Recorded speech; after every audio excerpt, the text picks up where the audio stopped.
Where is it? So one of the strategies that you could utilize to get them to learn that skill so they would be able to complete, or answer this question would be practicing inferencing skills, right? Reading texts and then going back and having them find in the story, like exactly where the textual evidence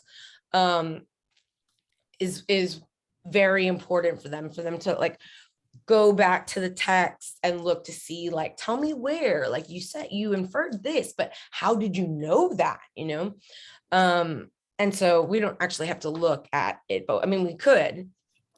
The next one is Christopher's friends most likely think that another, what kind of question? Inferencing, right? So, and you'll see inferencing, it's a difficult skill because it's not straightforward, right? You have to, it's inferred, right? Implied.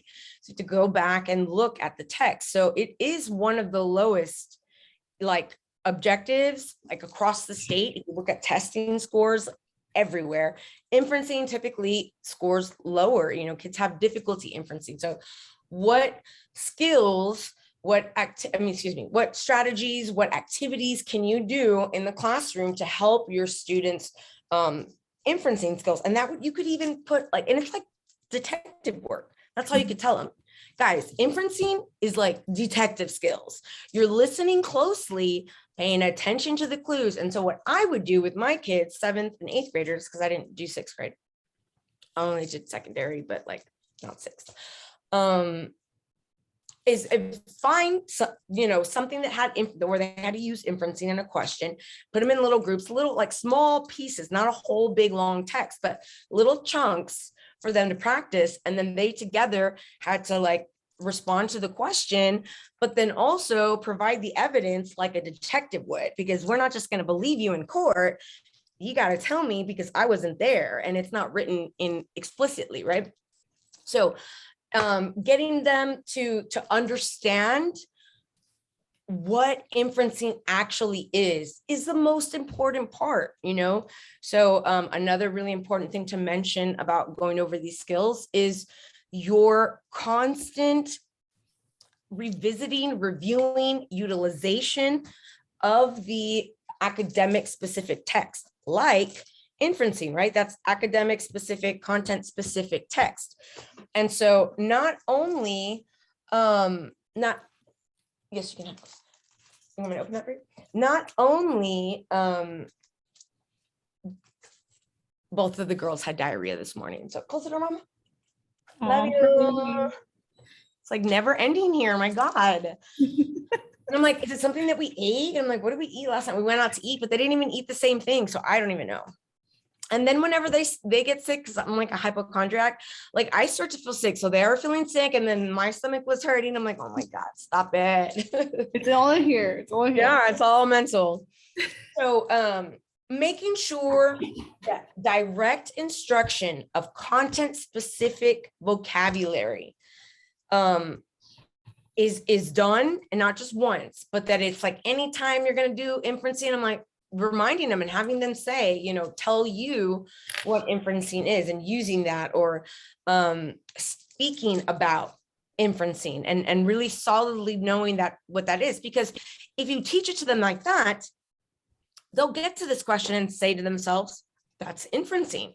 And I know that because I did it with my own children. Obviously they're whatever, but like when we went over stuff, I would say, Mama, this is like, you have to know, like, what they're thinking based on the behaviors and what's going on around, but they didn't like straight out tell you. Mm-hmm. And so once they understand it, they'll be able to recognize it and they'll be more, masterful or successful, not only on these exams, but just, in their readings. Paragraph 22 is important to the story because it shows that Christopher is hoping the principal is absent again, has been sent to the principal's office. Okay, so this one is going back to the text and finding. Would that be like the main idea of the paragraph?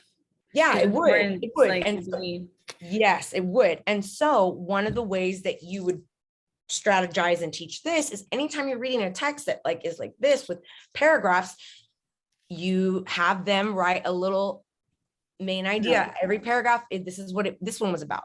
This is what this one was about. And that activity is a strategy, a metacognition strategy. Remember, we spoke about metacognition, and meta is me and cognition is thinking. And so metacognition is you thinking about your thinking, a student thinking about or reflecting, did I understand that paragraph? And so that's not something that people do on their own. That is something that is learned, taught, and it is a skill that is practiced and like honed. Once you get good at it, you do it ad nauseum, possibly too much.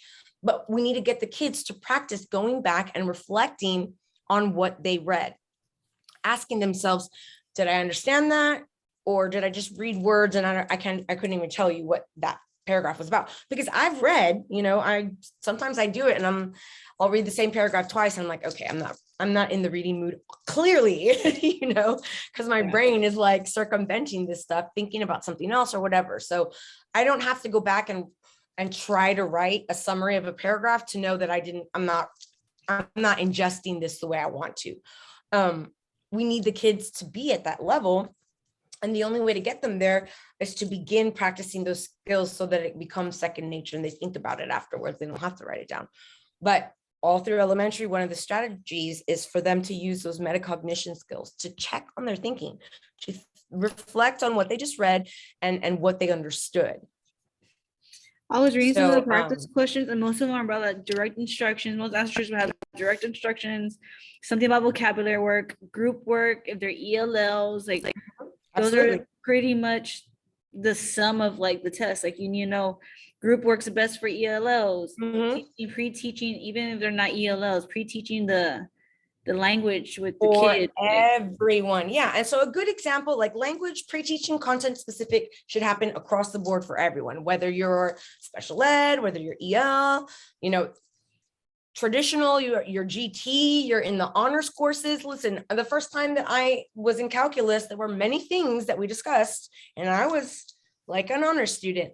I needed direct instruction of the vocabulary because I didn't know that content yet. It doesn't matter how smart I am, how skilled I am. Everybody needs direct instruction of content specific vocabulary so that they understand and comprehend what the lesson and what the objective is, like what their goals are. What are we doing right now? We're learning inferencing, and this is what inferencing is. So they're like, okay, now I know what I'm doing. Okay, well, let me go look as a detective.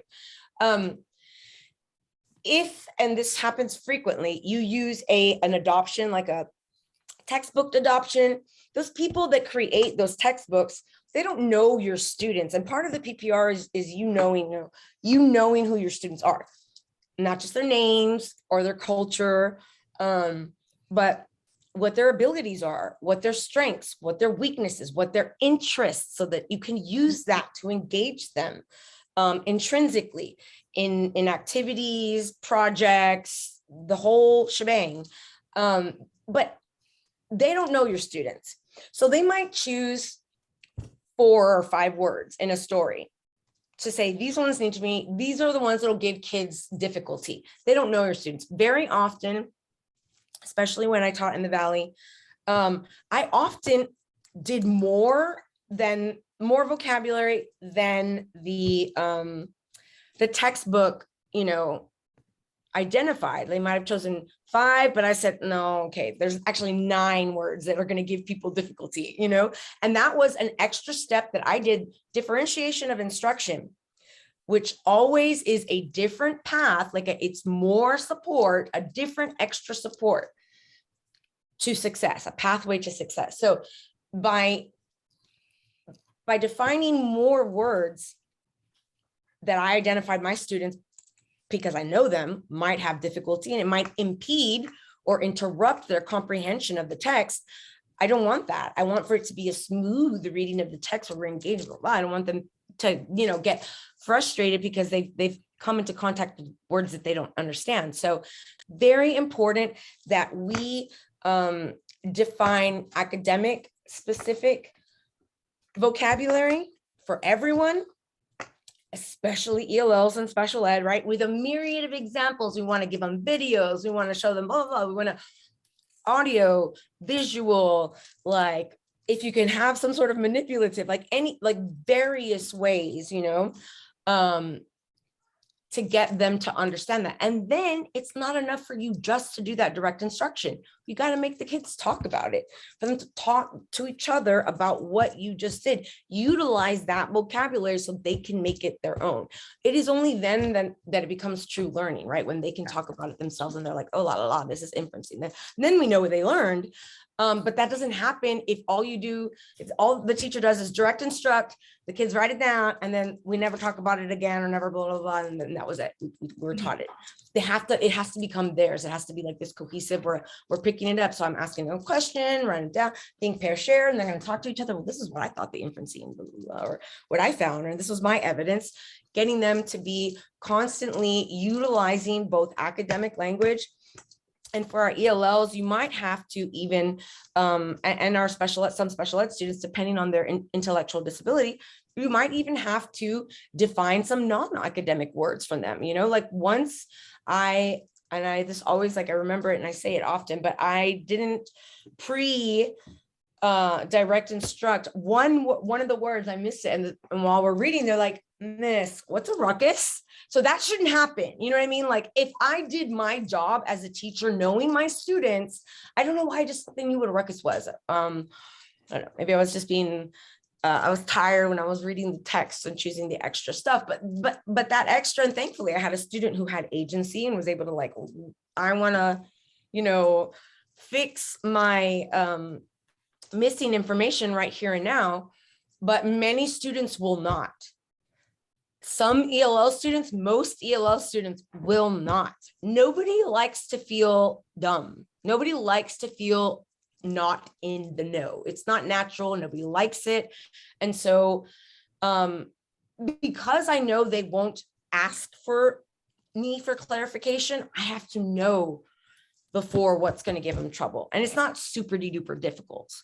You can read something and know if your students are going to have trouble with it. And even if it's a word that they already knew, there's nothing wrong with solidifying, like recalcifying a vocabulary word that they already have. Somebody in there needs it. So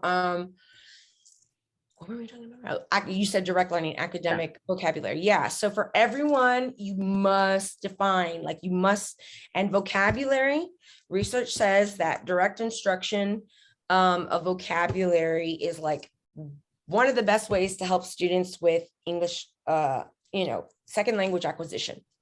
Another most important, it's like right here, they're like here together, is the practice of the language.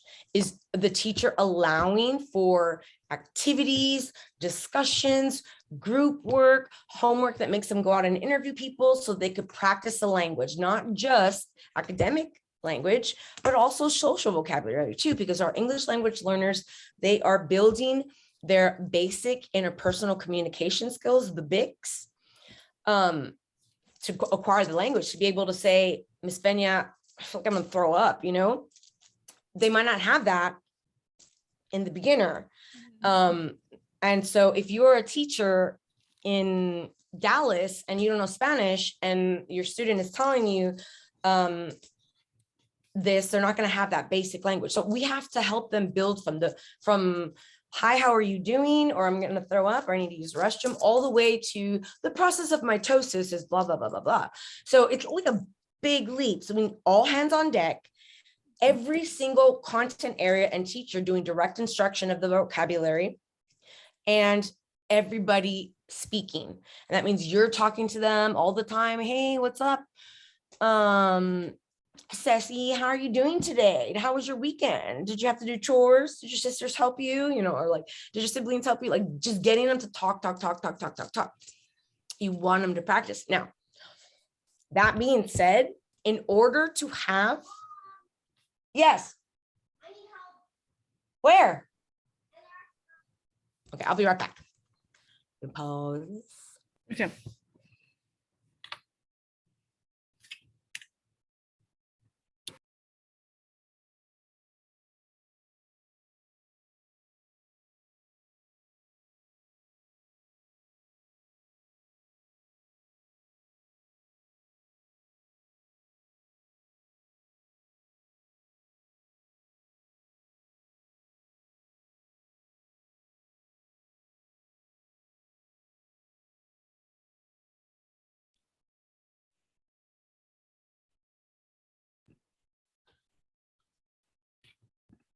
forgot what I was saying. You were talking about English.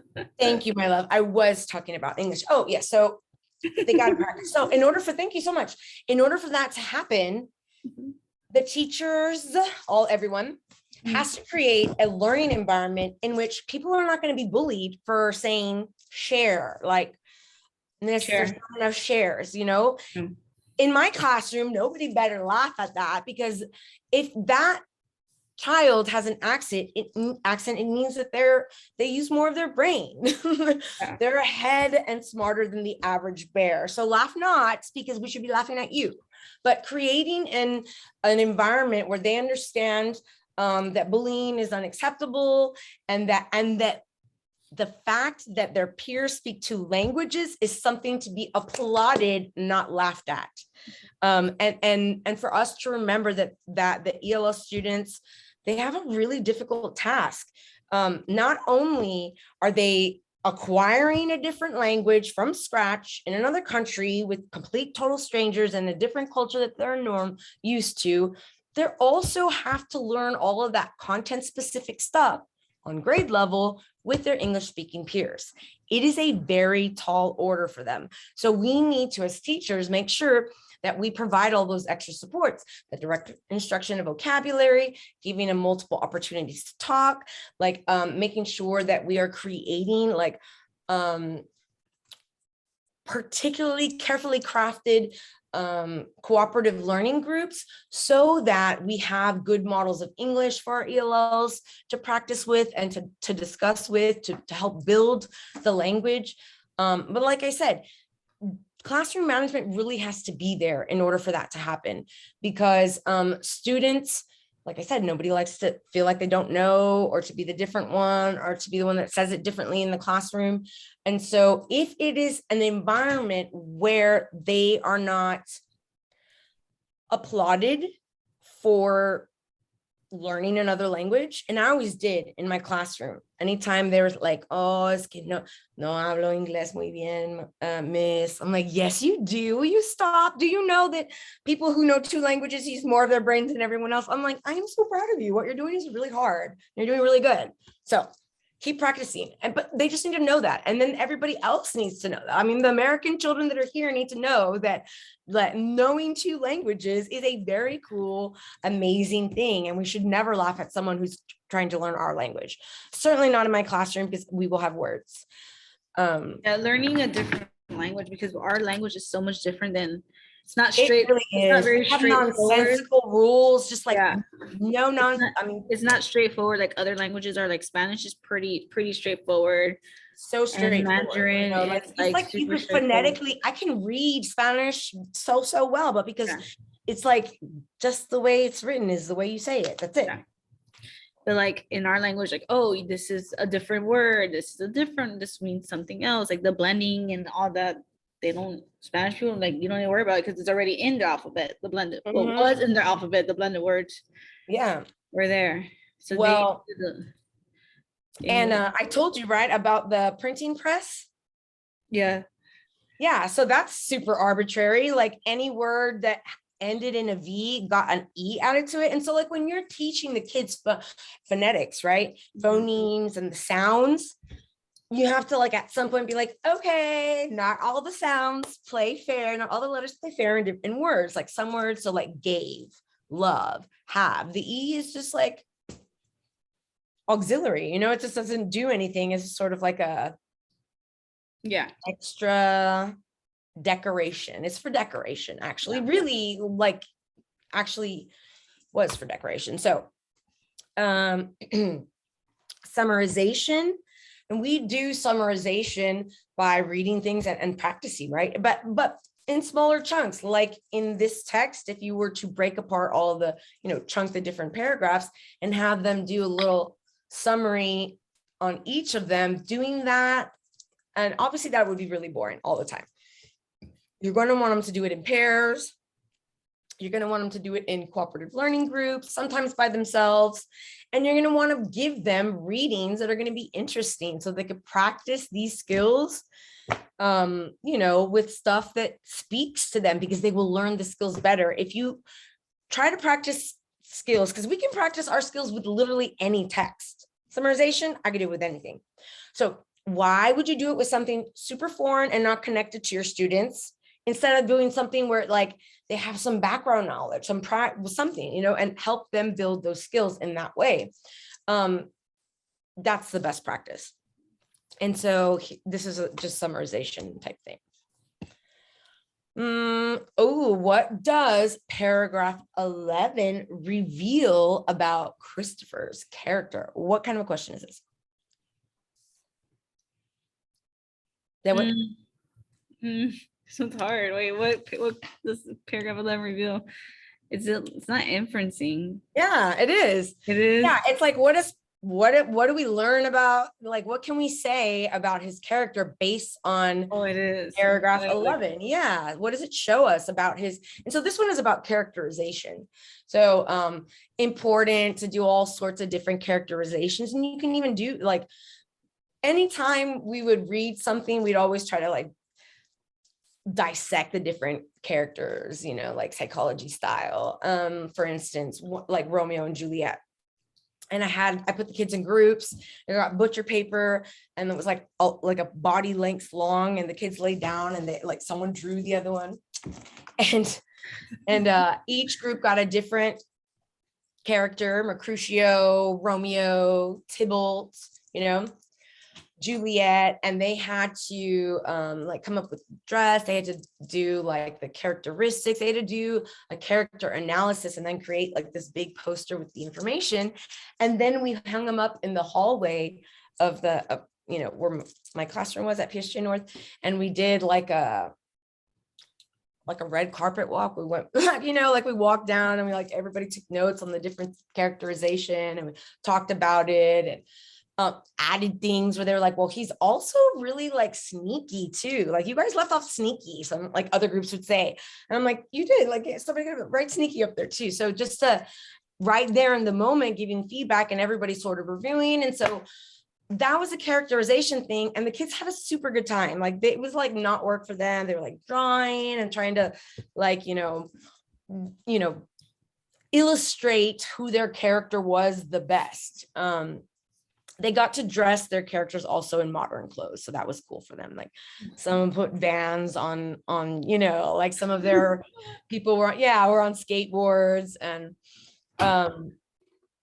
many activities to do with characterization. And you should always review characters because we want to sort of like have the students reflect about, like, you know,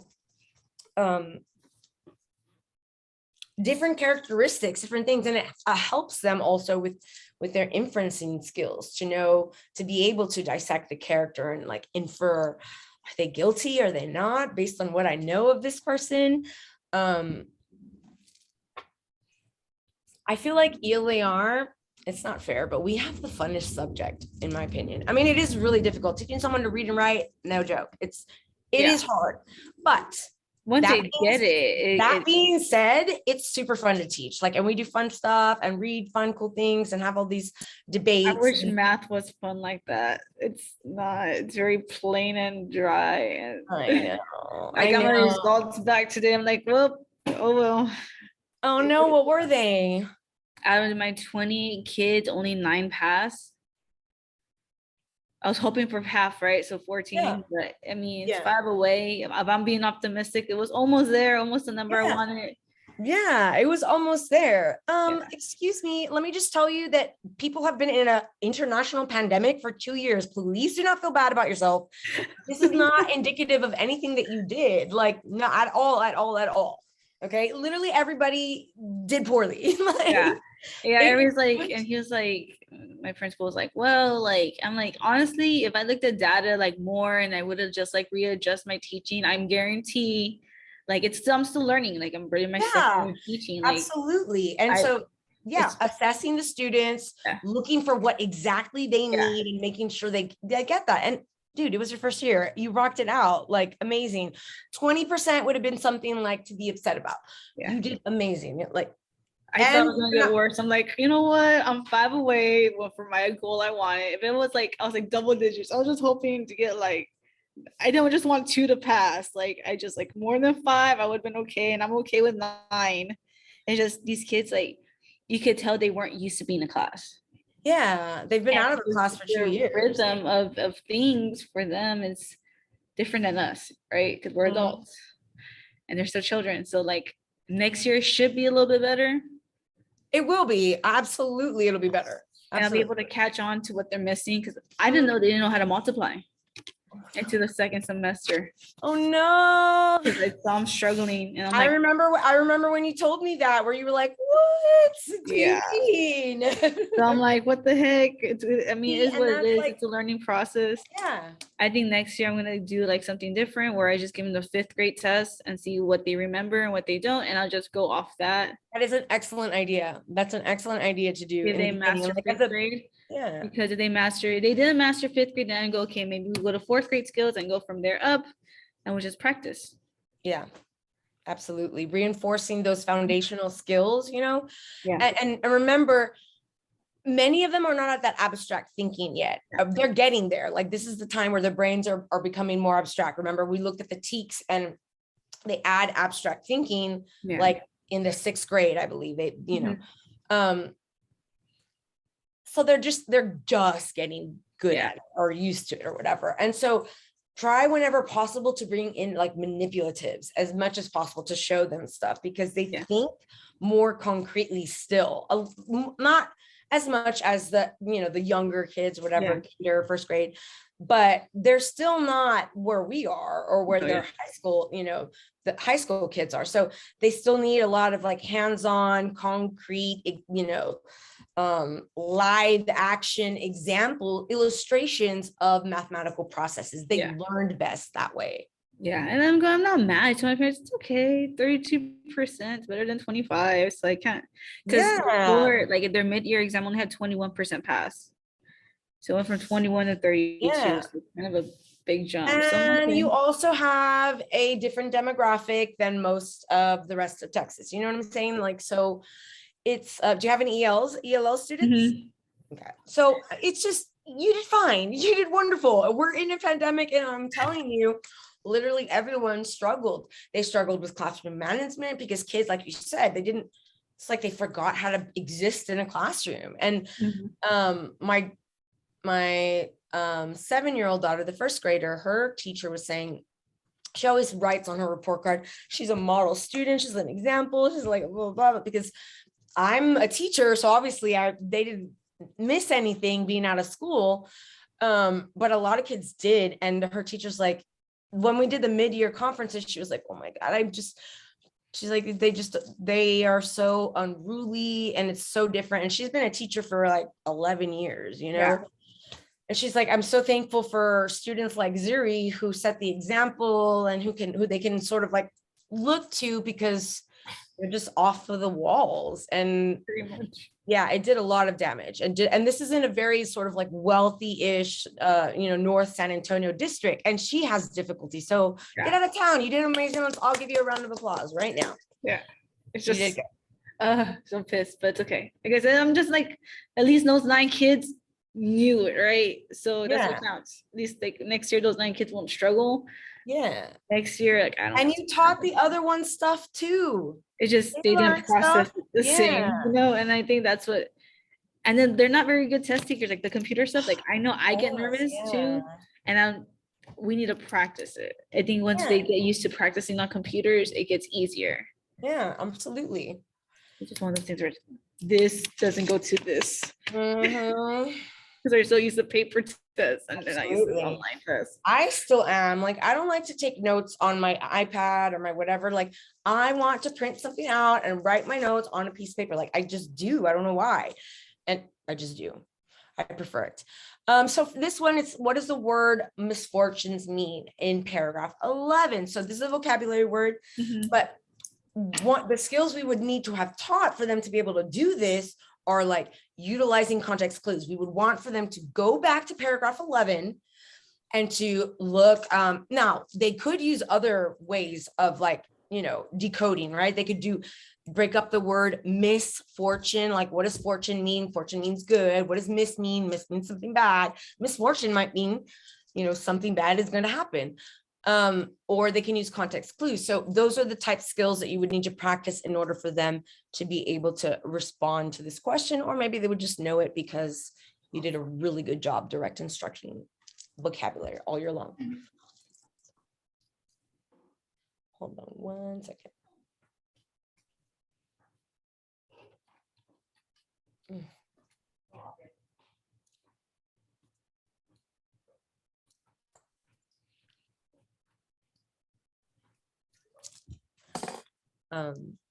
Okay, let's see this one. So what I always told my students, and what you would have to do it too, is to look at everything. And by everything, I don't mean this part here, but like this here, it's bolded and has like the dash marbles. Plenty of fun for everyone. And this sort of looks like a definition. This is just a discussion I would have with my students. Like, doesn't this kind of look like a definition? Like marbles, dash, and then it's like somebody's own definition. Obviously, that's not the real definition of marbles, but you know what I mean? So we would look at the picture. So I would have them look at the text, the pictures, the title, any subheadings, and we would make predictions. Like, what do you think this is going to be about, guys? It's really important for them to practice making predictions. And so utilize what they have there. And so obviously, if, the kids would be like, well, it's about how playing marbles is really fun. I think it's going to be about a game playing marbles. Yeah, look at the kids. So they come in with their predictions. And then at the end, we revisit what they said and then what it was actually about. So this is about the history of marbles, I'm assuming, just like by skimming. That's what I got from it. Yeah, right. Boys playing. Oh, so yeah, it is. Because look, 1955. So obviously, and that's something that you could have discussed. Like maybe somebody is saying, well, I think it's about just playing marbles. And another kid might say, I think it's about the history of marbles because this picture says 1955. And so that's what you would hope that the discussion would be, that you would be talking about the pictures of blah, blah, blah, in order to make a, educated guess or prediction as to what the story is going to be about. And what you're doing is you are like priming the cognitive pump. They're getting ready. And if you go into it knowing, then you're going to read and connect a little bit better with the text. A player is knuckling a shooter during a marble game. Now, knuckling is a word that is not academic specific. It is a word that I would for sure, if I taught in the places that I've taught, have, defined for them. Mm-hmm. Yeah. I used to play marbles when I was younger. I'm like, I know this game. National Marbles Tournament? I didn't know that. Okay, so let's take a look. Opinion. So sorry. I forgot to point something out to you that it was important. So this one here, it looks like two silvery smiles. This is a narrative. So this is a literary text. It's a story, and it would follow the story plot, the story map, where you have your exposition, kind of are introduced to the characters and the conflict or problem. You kind of have a story unless there's some sort of conflict. And then you have the rising action that goes all the way up. And it could be like jagged rising line. And then, the climax, the highest point of interest. And then denouement. We don't really call it resolution because not all stories get resolved, or like the conflicts get resolved. Sometimes they just like are neatly ended or cliffhanger ended. So this is literary. The other is expository. And so it's about like real life, informative, you know what I mean? Not a story, an informative text. Typically, our students have more difficulties analyzing expository texts than they do literary. Don't know why, but they do. And actually, I think I do know why. Because way back when, we used to only practice just like the majority with stories, and we didn't do enough expository. And I think that they just didn't have enough exposure to it. So every single time I did a literary, I tried to pair it with expository that was on the same topic and a poem just for giggles, for shites and giggles. So that I tried to thematically link the text that we read with similar, texts in different genres so that we can use our skills in a different way about the same thing, using prior knowledge from this text to this text to this text, Yeah. and having, build on. Yeah, like when I taught English last year, when I did the intervention, most of the kids did not like informational passages. They Said it was boring, nothing interested them. It was just super informative. And I had a smart class last year, so they told me like, this is too informative, miss. I don't know why we have to read this. I'm like, because in your adult life, the majority of stuff you read is going to be informative and not a story. Sad to say, but story time is over. I just hated it. They hate informative text. Like, okay. Yeah, they really don't. And it might be just that they don't have as much exposure, and they really do a better job in early elementary now with expository text. Yeah. So that it's not so foreign. They're like, blah, blah, blah. Yeah, because when they get like this grade level, they're like, oh, another one. You just roll their eyes. I'm like, okay. I didn't ask for y'all's opinion about it. I know. We're just gonna read it. Okay, so let's see. Which sentence from the selection is an opinion? So this is them, understanding is one of their TEKES, is to be the student must be able to, distinguish between fact and opinion. And so they would have to choose one of these sentences. Doing fact and opinion is fun. The kids really love it. And most of the time they get these right. This is a vocabulary. So this phrase means context clues. So which one of these means? What? It's like context clues, like which phrase in paragraph 11.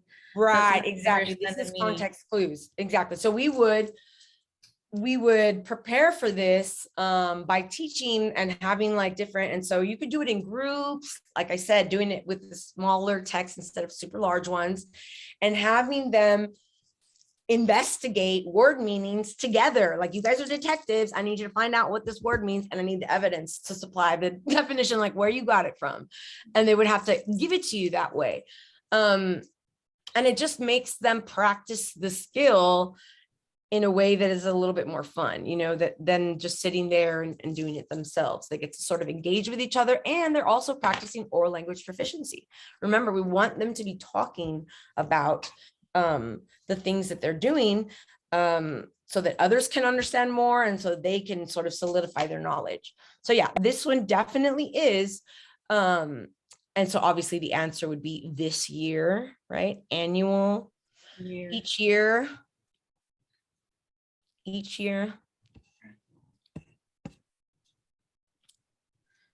Okay, so based on the information in the sentence, the reader can conclude that early marbles were. So this one is what? Inferencing. Yeah, it is. So there's a lot of inferencing on the exam, and that's possibly why it scores the lowest, because it is highly questioned. But we want the students to be able to read between the lines, Yeah. Read what is in fact not written. And then the funny part is, it's the most asked question. I know. And then he scores so low, and it's the most asked question. But if they don't know it, it's hard for them to practice it. Yeah, exactly. So that's why it has to be direct instructed, and then reviewed and repeated with each example that you encounter. You know what I'm saying? Like, every text that you read where it has something you could ask about inferencing or questions or can be made to that end, it needs to be done. Mm-hmm. They need that practice. It's like muscle memory. You know what I mean? Kind of like when you reading the questions for the PPR, where you're like, ask yourself, like, which words or phrases, like, that's all that is. So your brain automatically starts doing it a little bit, and it's not so foreign to you. You're like, okay, I know, I see right away, I'm supposed to look for this and this, but because you've attended and you've done it so much. Same thing for the kids, it's the same thing. So we just need to give them myriad, multiple, many, manifold opportunities to practice these skills in a non-boring academic setting. Okay, 5 and 6, paragraphs 5 and 6 are mainly about, this is about main idea. And so how to best strategies for that. Okay, what sentence in the selection is best supported by the photographs between paragraphs 9 and 10. This is a confusing question for a, what was it, a fourth grader? Yeah. Well, you know what the funny part is? Someone would choose paragraph 2. I know. And 5. I'm looking You at know? like, sir, it was asking you. I know. But the same strategies that I teach you guys, we have to teach the kids. Guys, if it says a paragraph, I want you to underline it and go to that paragraph and put a box around the paragraph and then write the number of the question right next to it. That's what I would have them do. Yeah. Because if not, they will answer paragraph 2, you know, it's like, Or 5. what are you doing right now? But yeah, so they don't know the question. Yeah. I mean, it's like, which sentence in the selection is best supported by the photographs between 9 and 10? Like, these poor kids. Yeah, I know. Okay, in which part of the selection would the reader find information about the history of marbles? And this would be one of those times where you skill is utilizing the text, right, to find the content. And so you would have had to practice headings, subheadings, all that stuff, and identifying, and they should be able to know that it's G. section titled, G, right? Marbles through time. History is time. Exactly. So here's Max Find, and it's another literary text. And so look at this. So the title is Max is Find. So my prediction is Max is going to find something. And in the picture, it looks like he's digging. So he's going to dig up a note. Is that a note in his hand? Like a time capsule. He finds a time capsule. I guessed it. Okay. Yeah, that is a time capsule. I think you were skimming through it. Yeah, you found my time capsule, Grandpa. Yeah. And then so I don't know, they're looking at what the contents, something like that. Oh, this is a crossover one. Yeah. So two stories that I try to do these all the time. Like not try. I do it all the time. If I'm going to read something that is literary, excuse me, or expository, and try to pair it with something so I can ask a crossover question, because I want for them to think, how are these things similar, and how are they different? Like, how do they jive together? What is the correlation, and why is it important? So this one is the expository, messages in a bottle. So the other one was like a time capsule, which is a message in a capsule, I suppose. And these are sort of time capsules. What would you do if you found a message in a bottle? So this is about messages in bottles, and this boy is throwing messages in bottle. I mean, he's throwing out one. So this is Max's Find. What effect does Max working in Grandpa's yard have on the plot of the story? So at some point in the beginning of the story, he's working in Grandpa's yard. What significance or effect does that have on the plot of the story? So this one is a question about, literary text and plot. For sure, yeah. Mm-hmm. But what effect? So I'm doing the little plot mountain. Yeah, the plot mountain. That's right. So it's hold on.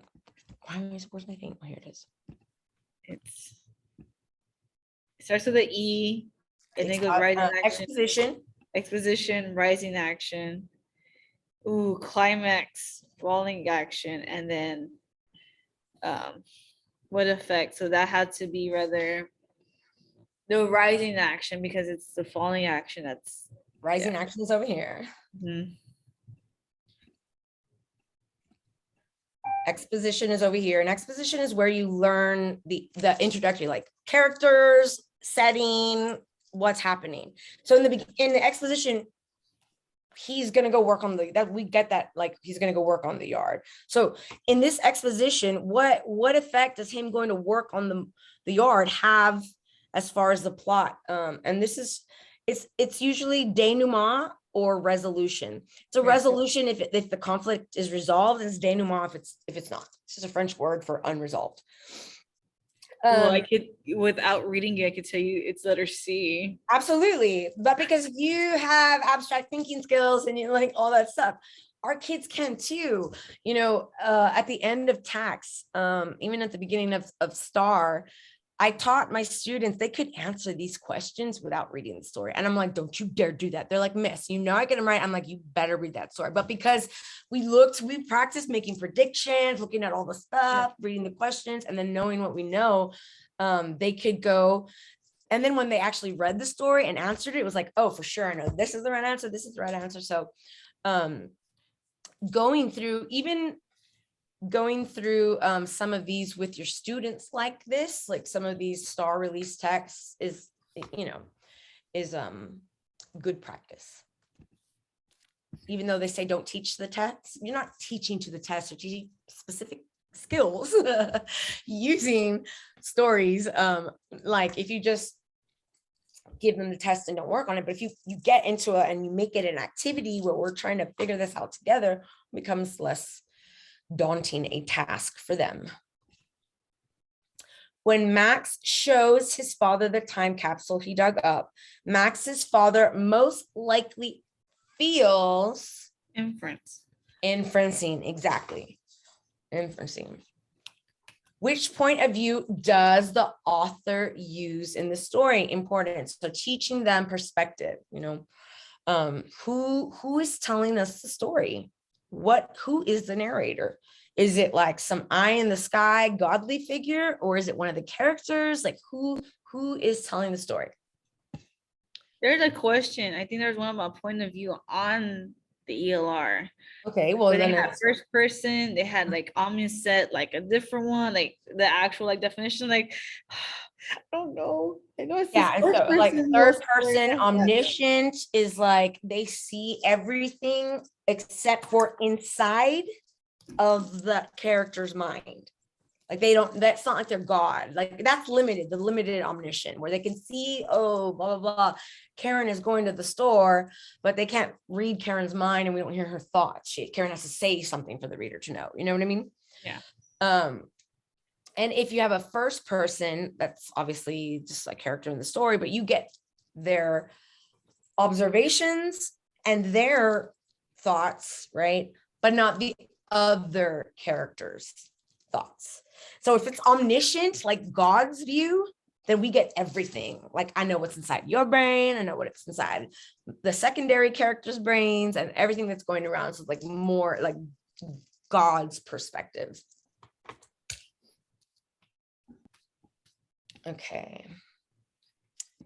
In paragraph 1, the author uses the phrases wipes the sweat from his brow, felt like he had been digging for hours to suggest. Kind of a question is it? Well, wiping his sweat from his brow, it's how like it's inferencing, right? Yeah, it's inferencing. It is. So I have to go back to, and I always tell my students, you know, to refer back to the text, and that's what you want to teach them, to go back to the text, to look at it. Like if a question asks them over paragraph 1, to put a box around paragraph 1. So yeah, it's asking for inferencing, and it's we're supposed to get the idea that he's struggling with a difficult job, you know. Yeah. Like that he's really working it. It's really struggling. Or is determined to help plant trees, one of the two. Which will make you sweat? Well, he's digging for hours, so yeah. Maybe is determined to help plant trees. I don't know. I'd have to go back and read it. What, baby? Miss said I have to go. The bell rang. So yes, I have to go too. So we'll meet again later. You text me when you want to. Well, my test is on Fridays, so maybe we could do it tomorrow and Thursday around the same time. Okay. If you're not busy with the kiddos, because I know Suri's at home and she's not going to live. Yeah, I know. Both of them, Chicky and Bella. Okay. All right. I'll see you later. Have a beautiful rest of your day. Okay. Yes, ma'am. You too. Bye-bye.